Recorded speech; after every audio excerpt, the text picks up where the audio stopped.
Today we will discuss Newton's first law of motion. Object remains in state of rest or in uniform linear motion unless compelled by some external applied force.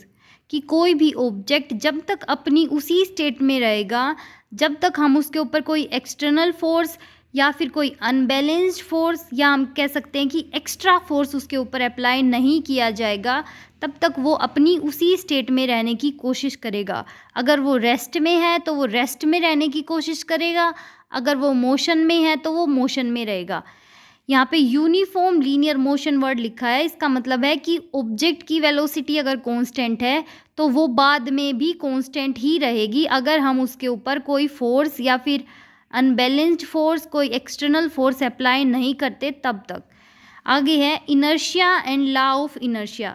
ये बिल्कुल same concept है बेटे। The tendency of undisturbed objects to stay at rest और to keep moving with same velocity is called inertia.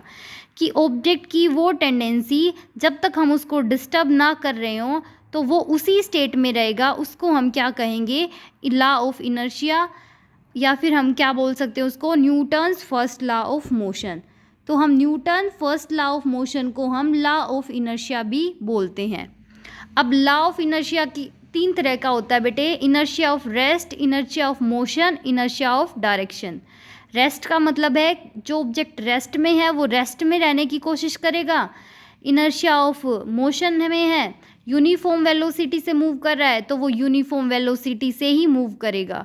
यहाँ पे बेटे initial velocity u और final velocity v बराबर होंगे। और इनर्शिया ऑफ डायरेक्शन है, जब तक उसके ऊपर कोई एक्सटर्नल फोर्स अप्लाई नहीं होगा तो वो तब तक अपनी डायरेक्शन चेंज नहीं करेगा, वो अपनी सेम ही डायरेक्शन में रहने की पूरी कोशिश करेगा।